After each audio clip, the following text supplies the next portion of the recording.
Kalau Islam Arab ini kata Mbah Mun, kalau Islam Arab itu contohnya kayak pohon kurma, jadi kuat dan wajah tasbihnya itu di daunnya tidak jatuh. Tapi kalau Islam Indonesia kata Mbah Mun itu kayak padi, jadi ya agak doyong-doyong sedikit gitu. Jadi untuk menghadapi angin besar itu pilihannya dua, Anda kekar kayak kurma atau fleksibel kayak padi. Jadi ya doyong-doyong sithik gitu ya. Ada koruptor sowan, salam templeknya ya diterima gitu ya. Ada calon bupati cantik ya didukung. Pokoknya agak-agak doyong gitu. Tapi baru kayak doyong itu nggak bisa roboh karena fleksibel. Jadi kazar in akhraja syatahu. Jadi ada dua tamsil.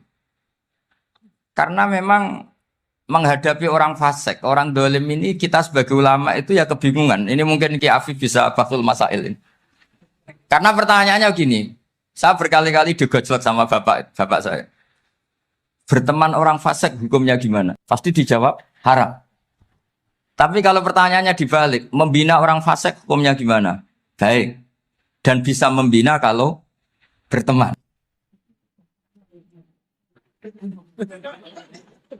Makanya Gus Azaim pernah bikin seni deh, muktamar seni. Anggap saja madhabnya seperti itu. Gitu. Jadi ya agak doyong-doyong sedikit. Masa ketop berteman orang yang macam-macam. Tapi itu fleksibel. Nyatanya tetap soleh sampai sekarang gitu. Itu berarti itu ya. Ya gitu kata Bangun itu. Jadi untuk menahan angin yang besar pilihannya hanya dua. Anda kokoh kayak pohon kurma atau fleksibel kayak padi. Nah, Islam Indonesia kata Mbah Mun itu pari wae katanya, padi. Jadi ungkapan-ungkapan para masyayikh ini penting karena khazanah yang saya baca. Saya berkali-kali cerita ini dalam kitab Khilyatul Auliya. Itu Abu Nu'aim Al-Asfihani cerita tentang riwayat Sufyan bin Uyainah. Ini gurunya Imam Syafi'i. Itu setiap kali Nabi Isa dan Yahya, ini dua nabi yang sekurun, sama-sama masih muda. Nabi Yahya itu senengannya dolan ke orang-orang soleh, menyambangi orang-orang soleh. Tentu itu bagus. Tapi kalau Nabi Isa ini suka menyambangi orang-orang yang fasik, orang-orang yang nggak jelas. Ketika dua beliau ini ketemu, tentu yang perlu jawaban Nabi Isa karena kontroversi, berteman sama orang-orang yang nggak jelas. Kata beliau, innama ana tabibun udawil mardo. Seorang kiai, seorang nabi, orang yang baik itu ibarat dokter. Di mana-mana dokter tuh ngobati orang yang apa? Sakit. Kalau Anda dokter dan peneliti satu penyakit, pasti cari daerah yang banyak pandeminya. Masa neliti pandemi di orang-orang yang apa? Sehat. Jadi ini juga perlu dibasul masail kasih. Karena tadi dibolak-balik itu. Bina orang berteman orang fasik hukumnya haram karena wa in kana dasarin fajanibhu suratan. Tapi kalau bina orang fasik hukumnya baik. Bisa bina kalau berteman. Jadi fikih itu ya karena dibolak-balik. Makanya sholat juga gitu. Sholat yang tumak ninah yang lama itu ya bagus. Masa jagongan mbek pangeran nggak asik. Jagongan sama teman aja asik, masa jagongan sama pangeran tidak apa? Asik. Tapi kalau Ibnu Abbas sholat tuh cepat. Ketika ditanya, kenapa kalau Anda sholat cepat? Setan baru tata-tata mau goda, sudah selesai. Kata. Karena setan itu ya jaga jaim tuh, jaga image. Jadi kalau mau goda orang itu ya surinan dulu, macak-macak dulu. Ternyata mau ke situ sholatnya sudah selesai. Lah kebetulan mazhab saya itu yang kedua itu gitu. Jadi kalau Gus Azaim itu sholat lama sekali, itu ada madhab tandingan, yaitu madhab saya. Itu karena ini sepuh saya, meskipun top beliau tapi sepuh saya. Saya sudah 50, beliau baru 40. Ini berarti baru memulai kiai. Kalau pakai umur nubuah ini baru tapi memulai. Jadi madhab itu penting. Jadi pembanding itu harus diutarakan. Sehingga dalam fikih manapun itu sebuah madhab itu harus diuji itu lewat pembanding. Dulu itu setiap debat fikih antar ulama itu mesti nggak ada yang menang. Misalnya saya kiai kelihatan miskin itu ya baik supaya santri-santri yang miskin itu punya teman gitu. Karena rata-rata santri itu miskin. Nah, dikancani kiai kan seneng gitu. Tapi problemnya kiai yang miskin itu ya nggak bisa nolong santri karena dia sendiri apa? Miskin. Makanya dulu Imam Syafi'i itu pengagum orang miskin. Setelah ngaji Imam Malik tanya, ya Imam Malik, orang yang sealim jenengan itu siapa? Jawabnya Imam Malik lucu. Dulu Abu Hanifah, sekarang orangnya sudah meninggal ya. Ilmunya dititipkan atau diwaris oleh Muhammad bin Hasan Asy-Syaibani. Akhirnya Imam Syafi'i dibiayai Imam Malik ke Irak. Imam Syafi'i miskin, bisanya ke sana dibiayai Imam Malik. Itu seperti Abu Ya Said Muhammad masyhur, ini murid beliau. Kalau ada santri boyong kan mesti apa? Disangoni. Disangoni. Ketika datang ke Irak, Muhammad bin Hasan Asy-Syaibani itu nata uang, nata emas itu di ruang tamu. Jadi ngitung uang itu di ruang tamu. Miliatan. Ini kaget, ini kiai kok kedonyan kata Imam Syafi'i. Tapi apa kata Muhammad bin Hasan Asy-Syaibani? Anda kagum ini, Anda kaget ini. Kalau kamu menyoal orang soleh kaya, ini tak kasihkan orang-orang fasik. Biar dipakai judi, dipakai selingkuh, dipakai maksiat. Jangan-jangan. Harta ini harus tetap di orang soleh. Kalau ke orang fasik, bahaya. Berarti kiai boleh kaya? Boleh-boleh. Semenjak itu ada gerakan kiai kudu sugih. Ya ada yang kesampaian, ada yang enggak gitu saja. Tapi karena kalau pakai logika fikih, harta itu fitnah. Oke, seakan-akan harta itu masalah. Tapi kalau ini dikuasai orang dolim, maka masalah besar. Jika orang-orang soleh ini harus juga menguasai harta. Nah, terus lama-lama dikiaskan kekuasaan. Kalau yang kuasain orang fasik, orang tidak sholat, ribet. Akhirnya kiai terus dukung, ya akhirnya ikut politik tadi. Nak menawa bupatinya kena diatur gitu. Diatur kon sholat, orang yang sesi proposal, maksudnya diatur keng sholat maksud. Ini cerita-cerita apa logika-logika fikih. Makanya saya sering ngaji kitab-kitab itu, diantara yang saya suka adalah ada dialog besar yang terjadi di antara orang-orang pilihan, termasuk bahkan di antara para nabi dan Tuhan. Jadi unik. Allah sendiri kadang mengajari kecerdasan para nabi itu ya lewat dialog. Masyhur itu, Nabi Ibrahim itu punya ruang khusus untuk sholat dan tidak boleh siapapun masuk situ. Tahu-tahu ada yang sudah di situ. Beliau membuka, kaget. Siapa memberi izin ke kamu yang punya rumah ini? Saya yang punya rumah dan saya tidak memberi izin kamu. Yang memberi izin saya itu yang punya saya, kamu dan rumah ini. Yaitu Allah Ta'ala katanya. Wah berarti kamu malaikat dong? Iya, saya malaikat Israel. Disuruh nyabut nyawa kamu. Ya agak sopan karena agak pernah mondok di Salafiyah gitu. Itu akhirnya Nabi Ibrahim bilang, wah itu keliru, Anda pasti keliru. Hal ra'aita habiban yumitu habibah, hal ra'aita khalilan yumitu khalilah. Saya ini Khalilur Rahman, saya ini kekasih Allah. Masa ada kekasih bunuh yang dikasih? Itu Israel akhirnya ngaji, masuk akal juga. Ternyata perintah ini mungkin hoax ya. Pokoknya dia terus mikir akhirnya. Iya ya, masa ini kekasih Allah kemudian oleh Allah dibunuh, dimatikan. Terbanglah Israel, matur lagi ya Allah. Kata Ibrahim, hal ra'aita khalilan yumitu khalilah. Masa kekasih bunuh yang dia apa? Kasih. Kayaknya masuk akal Gusti. Mulai ngaji lah kira-kira gitu. Akhirnya oleh Allah dijawab, ya sudah begini, kamu datang ke Ibrahim bilang, hal ra'aita habiban yakrahu ayyalqa habibah. Masa kekasih tidak siap ketemu yang dikasih. Nah, jadi akhirnya Nabi Ibrahim, Israel datang lagi. Logikanya sekarang enggak gitu, begini katanya diajarin. Hal ra'aita habiban yakrahu ayyalqa habibah. Masa kekasih tidak siap ketemu yang dikasih. Kata Ibrahim, oke, ya, terus mau meninggal. Jadi kalau jenengan cinta betul sama Allah ya harus, ya tidak usah, jangan sekarang tapi. Kalau mati di rumah aja, kalau di pondok repotnya kiainya nanti. Tapi nanti setelah punya cucu banyak lah. Nah, Barokahnya baca ini dialog-dialog orang pilihan ini akan tersibak. Karena tidak dalam semua kebaikan itu nggak ada logikanya. Rata-rata ada logikanya. Misalnya begini, kalau Anda orang soleh, kemudian anak Anda pamit mau sekolah di Jerman, pilihan Anda mengizinkan apa enggak? Karena potensi jadi fasik ya tinggi karena di tempat-tempat mas. Potensi berdakwah dari daerah yang untuk daerah yang tidak ada dai-nya menjadi ada. Itu mesti ulama itu berdebat. Misalnya punya anak pamit mau kembali atau keluarga. Yang satu cara berpikir optimis. Awal ada dai di beberapa negara Eropa itu ya barokahnya imigran, pekerja, mahasiswa. Dan semua itu bumi Allah, harus ada tasbih, harus ada tahmid. Dan itu harus dimulai dari kemauan atau mengizinkan anak asuh kita ke sana.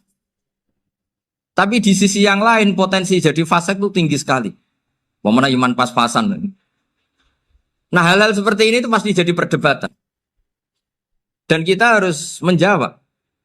Dan tadi kayaknya di semua Basul Masail, Pondok Salafiyah jawabnya pede semua. Nggak ada ragu, nggak ada khilaf. Baguslah kalau pede. Meskipun nanti mungkin ada ulama lain yang cara berpikir apa? Berbeda. Sehingga, ini saya cerita ya. Sehingga di kitab-kitab fikih, misalnya saya kok hidup di Bali sudah punya komunitas ngaji. Itu kok saya pindah ke Sukorejo sini. Banyak ulama yang mengatakan haram. Karena membiarkan bumi Allah yang sudah pernah ada orang yang sujud, kemudian ditinggalkan kosong, dan kemudian dikuasai orang yang tidak sujud. Jadi dianggap itu pembiaran. Jadi banyak di kitab Qalyubi, sarahnya Mahalli, jika ada seorang muslim yang hidup di negara orang kafir, dia nyaman, tidak dapat teror, itu nggak boleh lagi pindah ke negara Islam yang sehat. Karena takutnya li'alla yastauliyal kafir tilkal buk'ah, supaya bumi itu tidak dikuasai orang kafir. Jadi ini hal-hal yang para fuqaha itu harus berdebat. Karena ini masalah-masalah furu'iyah. Sehingga mulai dulu ya banyak ulama yang nyun sewu berpolitik. Mulai Wali Songo sampai sekarang alhamdulillah yang minat banyak. Mungkin bedanya ikhlas sama tidaknya. Tapi kalau saya pernah dikeluhin utusan dari ya komunitas. Islam Indonesia itu dulu itu ceritanya banyak yang dari Kamboja. Kalau dulu orang cerita itu orang Cempa. Itu setelah di Indonesia besar Wali Songo dan Brawijaya 5 itu sudah mulai oleng. Itu singkat cerita mereka berpikir ingin bikin kerajaan apa? Islam di Demak Mintoro dengan raja pertama yaitu Raden Fatah. Karena Raden Fatah ini putra Brawijaya. Padahal setelah jadi kerajaan ini era cucu sudah konflik, berebut kekuasaan. Akhirnya sampai jadi Jipang, jadi Jogja, jadi Solo dan seterusnya. Tapi kata Mbah Mun itu tetap barokah. Karena orang Islam terus terbiasa mimpin. Sekeliru-keliru sidik, sebagai orang Islam biasa mimpin. Sehingga zaman Mbah Hashim ya sudah mimpin Masumi, zaman Ki As'ad pengaruhnya besar. Sampai sekarang Kiai pengaruhnya besar. Nah barokahnya Kiai pengaruh besar ini sampai moral jadi ukuran. Misalnya sekarang ada calon bupati kok nggak sholat, itu pasti kalah. Jadi sholat itu jadi tolok ukur untuk calon apa? Bupati. Meskipun mungkin punya efek pura-pura sholat, tapi nggak apa-apa lah. Sementing moral ini jadi ukuran. Sementara yang di Thailand, di Patani, itu karena dulu pelajarannya tasawuf, itu orang nggak ambisi mimpin dunia. Tahu-tahu dipimpin. Dan akhirnya nyuwun sewu ya saake Islam-Islam yang dulu terlalu tasawuf karena nggak punya pengalaman memimpin, akhirnya lazimnya konsekuensinya hanya dipimpin. Tapi Islam Indonesia beda, karena kulino mimpin itu akhirnya dari orang Islam biasa menjadi Islam yang sholat sampai Islam yang bisa ngaji itu bisa mimpin negara. Tentu yang paling populer dimulai Gus Dur. Jadi ini sesuatu yang barokahnya istihad para kiai. Sementara Islam kulino mimpin. Sehingga di Indonesia itu barokahnya itu, kebaikan itu jadi tolok ukur. Ada orang kok terkenal koruptor, atau terkenal nyuwun sewu selingkuh, atau terkenal apa, itu pasti tidak jadi. Karena moral itu menjadi tolok ukur. Dan itu adalah politik para kiai. Jadi ini saya cerita dan itu negara juga akhirnya untung karena seleksi agama sama negara itu sama-sama kiai ya bilang negara harus dipimpin orang soleh, negara juga bilang seperti itu.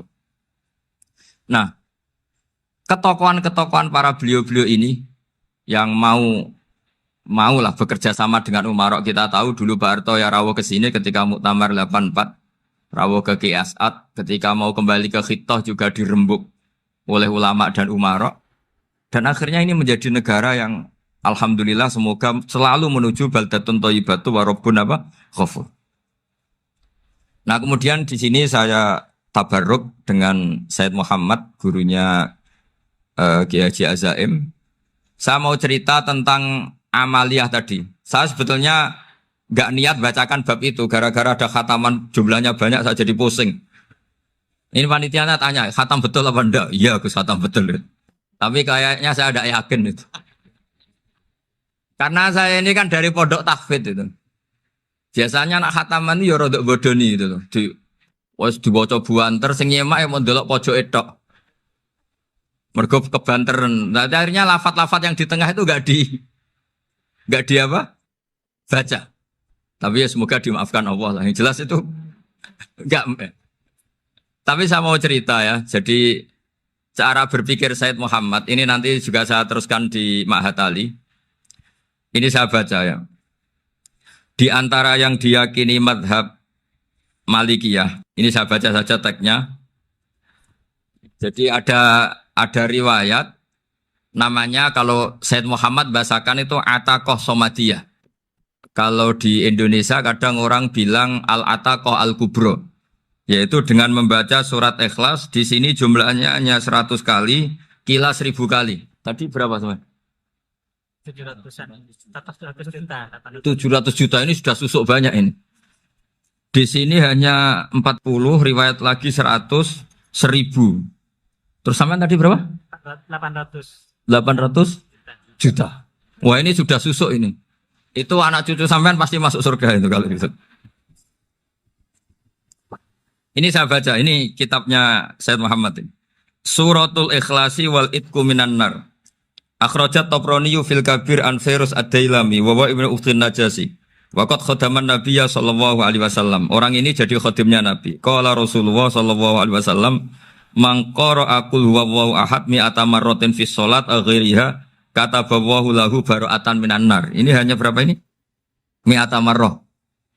Berarti kalau satu orang itu cukup 100. Tadi sudah untuk 7 turunan tadi untuk orang berapa?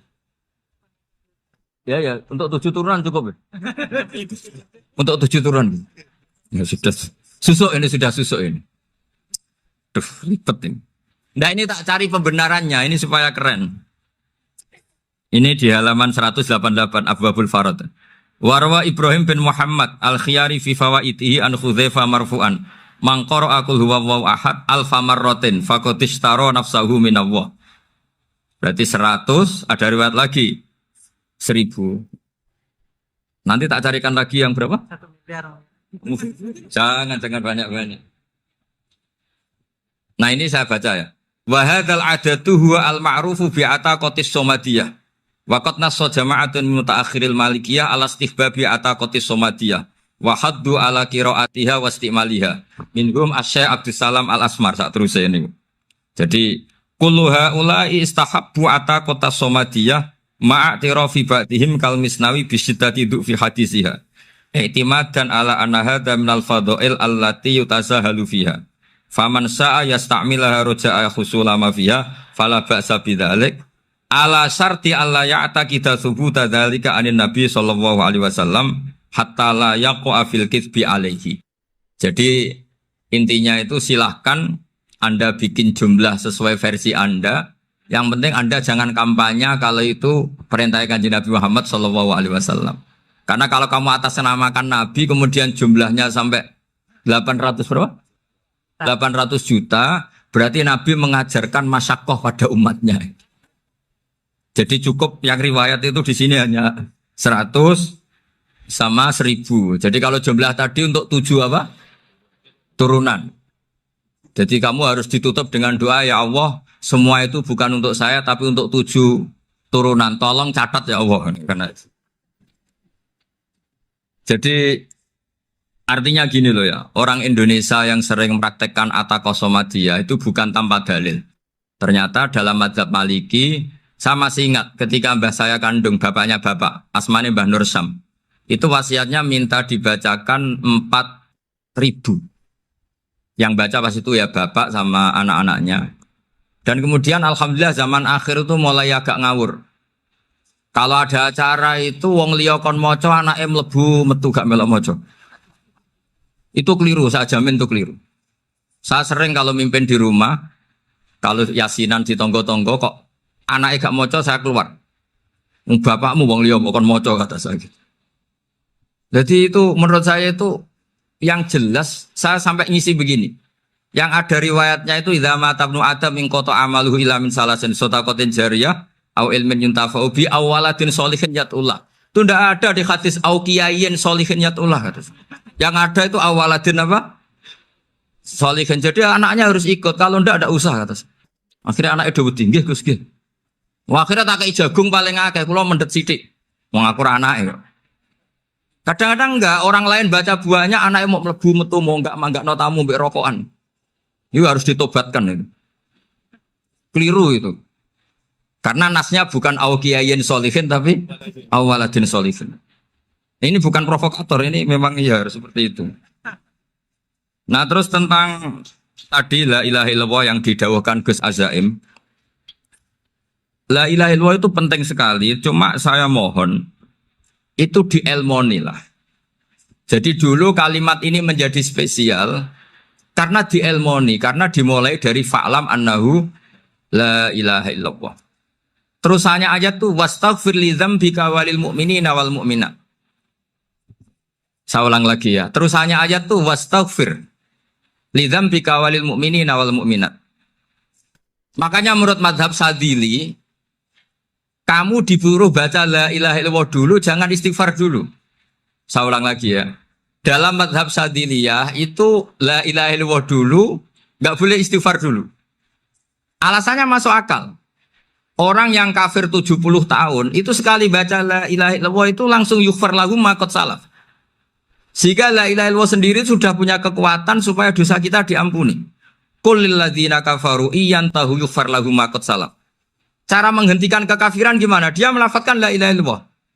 Ini kalimat yang begitu saktinya sampai orang yang kafir puluhan tahun itu dosanya semuanya terhapus hanya karena melafadzkan la ilaha illallah. Nah, makanya kata Abdul Hasan Asadili wastaghfir li dzambika ay bihadil kalimah. Seseorang sah di istighfar itu kalau melafadzkan la ilaha illallah. Misalnya ada orang kafir mati kafir. Sah enggak anak cucunya mengistighfari dia? Tidak sah karena belum melafadzkan la ilaha illallah. Makanya kata Abu Hasan Asadili wastaghfir li dzambika ay bihadil kalimah. Sehingga lafadz ini spesial betul. Tapi kadang-kadang beberapa mursyid cara berpikir lain. Ini kalimat thayyibah harus dibaca orang suci sehingga mendahulukan apa? Istighfar. Untuk supaya pas melafadzkan kalimat thayyibah sudah dalam keadaan apa? Suci. Itu juga masuk akal. Tapi secara meyakinkan saya sendiri lebih mengikuti manhajnya Abil Hasan Asyadzili karena alasannya tadi yang kafir puluhan tahun saja langsung luntur dosanya karena melafadzkan la ilaha illallah. Artinya la ilaha illallah sendiri sudah bagian dari istighfar. Nah, ya tadi buktinya fa'lam annahu la ilaha illallah terus wastaghfir li dzambika walil mu'minina. Jadi orang sah diistighfari itu setelah dipastikan sah tauhidnya. Jadi setelah tauhidnya sah, yaitu la ilaha illallah, baru sah apa? Diistighfari. Sehingga orang kafir, saya ulang lagi, orang kafir yang mati kafir, anak cucunya tidak boleh apa? Tidak boleh menistighfar. Terus saran saya kedua, la ilaha illallah itu filosofinya itu nafyun li uluhiyati ghairillah wa isbatun li uluhiyatillah wahdah. Filosofi la ilaha illallah itu gimana? Menafikan semua selain Allah itu tidak Tuhan dan hanya menuhankan Allah semata. Nah itu caranya gimana? Caranya kita harus terbiasa ini karena tadi saya dibilangin panitia ini rata-rata mustameknya atau mustamiatnya ini santri. Caranya gimana? Dilatih pakai logika. Saya berkali-kali cerita kalau ngaji, saya sekaligus kampanye. Allah itu Tuhan yang begitu fair. Untuk menjadi Tuhan, Allah mempersilahkan, ada kualifikasi Tuhan. Jadi boleh, dikompetisikan itu boleh, kata Allah. Gak apa-apa kamu ngaku Tuhan gitu, kata Allah. Tapi nak ngaku pangeran itu paling gak ya direputasi lah, ada verifikasinya. Dimulai dari apa? Ya kalau jadi Tuhan itu setidaknya bikin langit bumi lah, aturannya gitu. Jadi kalau daftar bupati ya daftarlah ke KPU. Masa tahu-tahu jadi apa? Tuhan kemudian tidak punya prestasi bikin langit bumi. Sehingga Allah itu cara ngendikan itu ya fair. Qul ara'aytum ma tad'una min dunillah aruni madza khalaqu minal ardi am lahum syirkun fis samawat. Coba yang kamu tuhankan selain saya, prestasinya apa? Ketika saya bikin bumi itu apa ikut bikin? Terus am lahum syirkun fis samawat. Kalau bikin langit, kalau nggak bisa ya urun lah gitu. Urun semen apa urun bego, pokoknya urun lah gitu. Urun ora, gawe bumi ora, ngerti-ngerti ngaku jadi pangeran.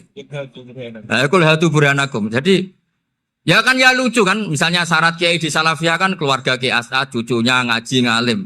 Orang keluarga Kiai As'ad terus aku kiai utama di Salafiyah. Oh mesti di penjara ya. Lah yo gak gawe langit bumi, gak ada prestasi terus ngaku sebagai apa? Tuhan. Sehingga fair. Makanya saya berkali-kali cerita.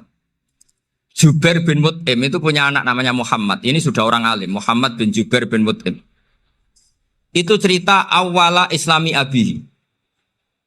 Mut'im itu orang pinter sekali. Saking pinternya dia jadi delegasinya orang Quraisy datang ke Rasulullah sebagai negosiator untuk membebaskan Asra Badrin. Tawanan perang apa? Badar. Yang namanya disuruh itu pasti orang pinter. Tapi apa yang terjadi ketika nginep di masjid? Karena zaman itu gak ada hotel. Nanti jadi geger. Orang musyrik nginep di masjid hukumnya gimana? Bahsul masail tok. Zaman itu mau tidak mau. Kalau sekarang kan ada hotel, kiai juga punya wisma. Apa yang terjadi? Orang ini cerdas sekali.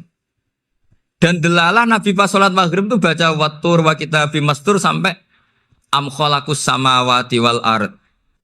Ya kalau kamu jadi Tuhan ya setidaknya menciptakan langit bumi lah. Namanya jadi Tuhan ya ada persyaratan kan. Paling tidak punya reputasi menciptakan langit bumi. Atau kalau jadi Tuhan setidaknya reputasinya itu enggak diciptakan yang lain. Am khuliqu min ghairi syai'in. Ini jadi Tuhan kok punya bapak, punya ibu. Ini jadi Tuhan kok lahirnya di bumi. Ada tanggal lahirnya, ada tahun. Masa jadi Tuhan kok dulu buminya. Pokoknya walhasil tuh. Akhirnya Nabi ketika salam sholat maghrib, dia datang. Ya Rasulullah, akalku habis oleh ayat yang barusan engkau baca. Sudah saya Islam saja. Argumentasi selain Allah Tuhan itu batal. Itu, nah saya mohon santri-santri Salafiyah itu baca Quran sampai seperti itu. Jadi jangan hanya khataman banyak-banyakan maksudnya. Ini bukan nyindir ini, ngamuk ini. Jadi ya khatamannya tadilah 1000 atau berapa lah, jangan banyak-banyak. Juga kasihan malaikat yang nyatet kan. Wong baru subhanallah alhamdulillah aja di teks hadisnya abad al malaikah kan ditete. Itu baru subhanallah alhamdulillah itu sudah mencapaikan malaikat. Makanya saya wiridan tuh arang-arang kasihan malaikat karena nanti jadi itu ya ada madhabnya itu jadi kalau Gus Azaim sholat lama tak saingi sholat cepet itu sama-sama ada madhabnya. Yang cepet kayak saya tadi setan pas tata-tata mau goda pas rukuk saya sudah itidal. Mau goda itidal saya sudah sujud, pusing dia. Tapi jangan tiru ini madhab yang agak-agak khusus lah sudah cara orang Madura agak khilaf tuh. Khilaf ya. Khilaf ini agak khilaf ini sudah. Tapi saya ingin lah. Sampean kalau ngaji Quran itu dilatih berlogika. Jadi Allah itu fair. Enggak apa-apa kalian ngaku Tuhan tuh enggak apa-apa, tapi tunjukkan prestasi kamu apa. Aruni madza khalaqu minal ardi am lahum syirkun fis samawati. Am khalaqus samawati wal ard. Diulang lagi am khuliqu min ghairi syai'in. Setidaknya kalau jadi Tuhan itu ya enggak butuh yang lain lah. Masa jadi Tuhan kok wujudnya saja butuh orang lain, butuh bumi, eksistensinya butuh makan, butuh minum. Makanya Allah cara meniadakan uluhiyah selainnya itu Allah itu redaksinya itu mengena sekali. Yaitu tadi dengan cara-cara seperti itu. Sebagian ayat disebutkan ma asyattuhum khalqas samawati wal ardi wala khalqa anfusihim. Wong Tuhan kok nggak punya reputasi bikin langit, bikin bumi, bahkan untuk menciptakan dirinya sendiri saja nggak bisa. Ya sudahlah, kamu nggak usah ngaku Tuhan, nggak level kata-kata gitu. Akhirnya terus ditemukan Tuhan yang sejati, yaitu wal awwalu wal akhiru wal zahiru wal batin. Nah, itu yang Mut'im ini tadi termasuk orang yang sangat cerdas sekali. Padahal itu bacanya bukan pas basul masail, enggak. Nabi pas sholat maghrib. Juga bukan pas ceramah, enggak. Tapi itu didengarkan. Makanya termasuk ini spesial untuk hormat saya kepada Ki As'ad. Makanya saya ini kalau mentasjik santri-santri, ini agak sensitif, tapi sudah saya tidak perlu takut fitnah. Saya termasuk kenapa saya ingin jadi ahli tafsir, tentu yang membentuk itu Mbah Maimun dan bapak saya. Bapak saya itu hafal Quran kayak hafal Fatihah. Saking senangnya Quran itu. Mungkin bisa kamu saingi itu. Itu adalah orang kafir itu bisa paham Quran. Itu sangat menyinggung saya. Orang kafir itu bisa paham Quran. Ketika Umar Islam itu karena mendengar apa coba? Mendengar apa? Quran. Dan itu masih kafir apa sudah Islam? Masih kafir karena kalimat-kalimat yang di Quran itu begitu jelas wal kitabil mubin sehingga didengarkan orang kafir pun tuh ngefek. Makanya ketika Umar datang ke saudari putrinya kemudian dengar Toha ma anzalna alikal Quran apa? Litasqa itu dia terus iman. Begitu juga Mut'im. Itu ketika dengar Nabi baca surat At-Tur ya langsung iman. Makanya kata Ibnu Jarir At-Tabari, kamu jangan pernah bilang gini, syaratnya paham Quran itu harus alim, harus gini. Lah nanti berarti orang kafir punya alasan di depan Allah, ya Allah, engkau ngandani kami dengan Quran yang nggak bisa difahami kecuali alim dulu. Lah saya alim gimana? Nggak pernah mondok. Mondok gimana? Saya kafir. Jadi artinya gini loh, kata Ibnu Jarir At-Tabari, Allah tidak mungkin mengatakan gini. Ifhamil Quran bima la fahmalaka. Quran itu harus kamu fahami. Sementara orang kafir karena lafadznya Quran khusus gak bisa memahami. Makanya Quran itu dibaca. Itu banyak orang kafir yang menjadi muslim karena mendengar apa? Al-Quran. Padahal kafir. Nah termasuk tadi Muhammad bin Jubair bin Mut'im ini itu menjadi Islam ya, karena mendengar Quran. Padahal dia saat itu masih apa? Kafir. Karena tadi logika misalnya nggak paham secara lafadz Arab. Sekarang misalnya nyuwun sewu ada orang ateis. Saya pernah didatangi seorang ateis yang nggak percaya Tuhan. Saya mau Islam Pak Ba, asal Anda bisa menjelaskan Tuhan itu siapa. Coba Quran dibaca secara makna, tidak secara lafadz tapi secara makna. Begini misalnya, ada orang ateis datang ke saya, Pak, saya mau Islam, asal Anda bisa menjelaskan Tuhan itu siapa. Terus saya tanya, ini ngajak goblok-goblokan apa pinter-pinteran, kata saya. Terus dia jawab, ngajak pinter-pinteran Pak, saya ini doktor katanya. Maksudnya di akademiknya dia doktor, mungkin jurusan matematika atau apa, tapi di ketuhanannya jeblok. Terus tak tanya, kalau ini ada kertas, kamu suka ada rumusnya apa suka ada? Ya suka ada rumusnya. Kenapa ada kertas? Ya karena ada yang bikin. Nah kira-kira berstatus membikin atau membuat itu sesuatunya mewujud apa enggak? Ya pasti mewujud lah, pasti ada. Ya sudah, anggap Tuhan itu adalah sebab dari semua yang ada. Masa alam yang seperti ini, langit dan bumi ini mewujudat, kemudian kamu katakan kholaqohal adam, bahwa alam raya yang mewujud ini diciptakan oleh ketiadaan. Ya juga, berarti Tuhan itu ya. Ya itu yang namanya Tuhan. Lah mulai dulu kiai-kiai ngomong gitu kan saya Islam katanya. Jadi kiai-kiai itu kadang-kadang kalau dakwah pokoknya KBU digawe Tuhan. Beda dengan dakwanya orang-orang mantek. Orang-orang mantek itu kan nggak pernah nyebut Allah. Ini alam hawadis, labudamin muhdis. Meskipun mereka, nah muhdis ini menurut Islam namanya Allah. Tapi sebetulnya kan nggak langsung bilang Allah. Jadi tak kasih tahu, alam raya ini mewujud nggak? Ya mewujud Pak. Bisa nggak sesuatu yang nggak ada menjadi faktor wujudnya yang ada? Ya nggak bisa, namanya nggak ada itu nggak bisa jadi faktor. Nah itu hebatnya ulama-ulama kita. Ketika mengenalkan Allah itu siapa? Zat yang wajibil wujud. Jadi kita ini kalah pinter ulama-ulama dulu. Ya alhamdulillah kalahnya sama ulama dulu. Kalau kalah sama ulama sekarang isin lah. Jadi ulama dulu sudah pinter. Pasti pertanyaan dasar manusia, hadil maujudat itu man khalaqaha, siapa yang menciptakan? Kalau kamu langsung jawab Allah atau Tuhan, mereka pasti tidak nerima. Ya jawab saja, hadil maujudat mesti khalaqaha maujudun.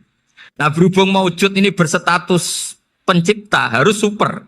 Lah super ini oleh ulama disebut wajibul wujud atau musabbibul asbab. Yang oleh Islam dinamai Allah. Tapi kita langsung ngomong Allah, mesti aja bingungkan kan bagi yang bingung maksudnya. Ya saya mohonlah kalimat-kalimat la ilaha illallah itu diamatilah, diresapi sampai seperti penjelasan saya ini, sehingga punya kualitas ilmu. Karena syaratnya memang fa'lam, harus punya kualitas apa? Ilmu. Ilmu itu apa? Ma'rifatus syai' ala ma huwa alaih. Mengenal sesuatu sesuai detail-detail sifatnya sesuatu itu. Misalnya kalau Allah sudah jadi Tuhan, ya harusnya qabla kulli syai'. Masa Tuhan sama yang dituhani wujudnya dulu yang dituhani, ditemukanlah sifat awal atau qadim. Makanya benar Gus Azaim tadi kalau sudah bertauhid harus hafal akidah berapa khamsin. Dimulai apa? Wujud. Kenapa harus dikatakan wujud? Karena alam raya ini kadung maujudan. Hadhil alam maujudun. Masa maujudun khalaqahul adam? Masa maujudat khalaqahul adam? Nah itu yang disebut am khuliqu min ghairi syai'in am humul khaliqun. Jadi saya mohon semohon-mohonnya cobalah tradisi-tradisi lihat baru ayat ini dihidupkan lagi sehingga kita baca Quran itu sekaligus menjadi orang yang sangat argumentatif. Karena Quran adalah qul falillahil hujjatul baligh. Dilatih. Jangan bosan dilatih. Makanya kalau saya baca ayat-ayat seperti itu cek fair Allah. Fair betul. Enggak apa-apa saya punya pesaing kata Allah, tapi yang imbang dong. Pas aku gawe langit ya bantulah. Atau ada langit tandingan lah kira-kira gitu. Kalau saya bikin bumi ya ada bumi. Nah misalnya sekarang orang Cina bikin matahari, materinya dari mana coba? Dari yang sudah ada sekarang kan? Tetap saja agak ikut bikin kan? Tapi kalau Allah bikin langit bumi minal adam minal wujud. Kalau mereka paling rekayasa yang sudah wujud adik. Nah harus sampai seperti itu. Sampai kata Gus Azim kul hatu apa? Burhanakum dan. Jadi ini cara-cara kita untuk menguatkan iman. Aruni madza khalaqu minal ardi am lahum syirkun fis samawati. Terus kata Allah, itu nih bi kita bimin qabli hadza au atharatim min ilmin. Kalau kamu enggak setuju teori ini kata Allah, cari kitab suci versi Anda. Aturan jadi Tuhan itu apa coba? Ya tetap saja semua kitab suci akan mengatakan di mana-mana Tuhan itu pencipta langit dan bumi. Jangan yang lahir di bumi jadi Tuhan. Jangan Lata Uzza jadi Tuhan. Jangan karena sakti jadi Tuhan. Nah ini di sini pentingnya ilmu balaghah, ilmu mantek yang alhamdulillah di pondok-pondok kita masih diajari. Makanya kata mantek sebetulnya ilmu akal hanya menemukan hadil maujudat khalaqaha maujudun. Nah yang maujud ini siapa? Ya wajibul wujud. Nah kemudian Islam menamai ini Allah Subhanahu wa ta'ala. Makanya ulama dulu itu kalau ngetikan Allah itu siapa? Zat sing wajibul wujud. Itu filosofinya luar biasa. Karena dengan seperti ini bisa menafikan teori ateisme. Bahwa alam raya ini diciptakan oleh ketiadaan. Makanya saya bilang tadi, ngajak goblok-goblokan apa pinter-pinteran gitu. Lah nek ngajak goblok-goblokan yang ini, hadhil maujudat khalaqahal adam. Terus kita goblok bareng. Loh iya kan barang maujud diciptakan yang tidak maujud. Wong ora wujud kok mempengaruhi sing wujud. Ya monggo nak goblok bareng kata. Akhirnya, gak Gus, saya ini dokter masa kamu ajak goblok? Ya sudah pinter saja kata saya. Alhamdulillah karena debat kecil ini dia menjadi nyaman lagi dengan apa? Islam. Memang saya tentu nggak bisa disalahkan doktoralnya karena di ilmu yang selain apa? Teologi gitu. Tapi kan polanya dia pasti pinter. Makanya ini sekaligus mengingatkan anak-anak lah. Kecakapan menjelaskan itu harus dilatih karena di antara kelebihannya Quran itu wal kitabil apa? Mubin, yaitu kitab yang punya kemampuan menjelaskan. Ini yang terakhir saya beri contoh. Terakhir ini penjelasan Quran. Dulu orang kafir itu cara berpikir itu begini, Muhammad, urusan kita ini banyak, problem kita banyak. Masa iya urusan yang banyak ini cukup dengan satu Tuhan? Kalau problem banyak ya Tuhannya harus banyak. Ada Tuhan pohon, Tuhan hujan. Ya kayak Cina itu ada Dewi Kuan Im keberuntungan, ada yang sial, yang pokoknya diurus yang banyak lah. Maka mereka bilang aja'alal alihata ilaha wahida inna hadza la syai'un ujab. Ini aneh, urusan banyak kok Tuhannya satu, ini aneh lah. Tapi Nabi secara sabar dan yang diomongnya orang kafir. Tidak anak Mahatali, orang kafir. Jadi nanti kalau anak Mahatali gak paham Quran kebangetan, orang kafir saja paham. Akhirnya Nabi secara santai, secara rileks memberi penjelasan gini. Kalau Anda menjadi buruh, kalau orang Arab dulu bilang abdan. Kamu suka enggak punya majikan banyak, perintahnya beda-beda, semuanya memaksa kamu untuk nurut. Sama punya majikan satu yang baik. Ya enggak suka lah Muhammad, kalau majikan saya banyak, semuanya berhak merintah saya, enggak enak. Majikannya satu saja, satu saja. Terus kata Nabi, Tuhanmu itu majikan kamu. Kalau Tuhannya banyak, kamu bingung. Berarti perintahnya banyak. Akhirnya mereka paham. Dan itu segampang itu Allah memberi penjelasan. Daraba wa masalah rojulan. Fihi syuraka umutasyakisuna wa rojulan salamal lirojul. Hal yastawiyahani masalah. Alhamdulillah. Langsung diberi analogi. Kalau kamu jadi buruh, punya majikan banyak, yang perintahnya beda-beda. Kemudian jadi buruh yang majikannya satu. Kamu milih mana? Ya milih satu Muhammad. Ya sudah. Kalau Tuhannya banyak, perintahnya banyak, kamu juga bingung. Langsung menjadi faham. Nah, ketika ada orang tidak ikhlas, Nabi cara memberi penjelasan juga gampang. Misalnya saya dikasih uang Gus Azaim 1 juta. Kemudian matur nuwun saya sama Pak Afif. Ya, aneh enggak? Saya ini orang aneh enggak? Orang aneh enggak? Itu Nabi kalau mencontohkan orang tidak ikhlas gitu. Kata Rasulullah, orang tidak ikhlas itu sebagaimana orang beli budak. Min kholisi malih. Budak itu dibeli dari uangnya sendiri. Kemudian fa'amila hadal abdu, budak ini kemudian bekerja dan a'tohullatahu. Hasilnya dikasihkan sama orang lain. Terus Nabi memberi percontohan. Ayasurrukum ayyakuna abdukum kadzalik. Apa kamu suka kalau budak kamu seperti itu? Dulu orang-orang dulu kan beli budak untuk disuruh bekerja, terus disuruh setor apa hasilnya. Jadi budaknya kamu yang beli, yang biayai. Kalau sekarang mungkin gak ada budak gini lah. Saya nyuruh Zaid, tak kasih mobil, tak kasih bensin, tak kasih uang jalan supaya narik angkot. Hasilnya disuruh ngasihkan saya. Ternyata dikasihkan orang lain dan matur nuwun sama orang. Kamu suka punya budak seperti itu? Ya tidak suka ya Rasulullah. Ya ibaratnya seperti itu. Bumi yang bikin Allah, nyawa kamu yang bikin Allah, semua fasilitas dari Allah. Kemudian kamu menyembah selain Allah. Segampang itu. Dan Nabi telaten sampai dulu yang mayoritas orang kafir menjadi mayoritas Muslim. Dan semuanya tanpa paksaan. La ikroha fiddin. Karena qad tabayyana rusdu minal ghayy. Nah, cara tabayyana gimana? Yaitu punya kemampuan menjelaskan. Wal kitabil apa? Mubin. Ini makanya saya mohon lah. Ini saya mohon semohon-mohonnya anak-anak ini kan kader-kadernya Mbah Samsul Arifin, Mbah As'ad, Gus Fawaid, sekarang Gus Azaim, semuanya harus punya kemampuan wal kitabil apa? Mubin. Sehingga di antara sifatnya Nabi itu fatonah, punya kecerdasan. Nabi itu gak pernah debat kalah. Itu meskipun sudah terdesak gak pernah kalah. Pernah Nabi itu ngendikan la'adwa walatiorata. Tidak ada penyakit menular. Ada orang yang mungkin kurang suka iseng, ada onta yang sudah gudiken dijejerno sama yang waras. Ternyata yang waras jadi gudiken. Akhirnya Nabi diundang lah kira-kira gitu. Ya Rasulullah, kata engkau gak ada penyakit menular. Tapi ini onta yang gak gudiken tak jejerkan yang gudiken ikut gudiken. Berarti kan menular.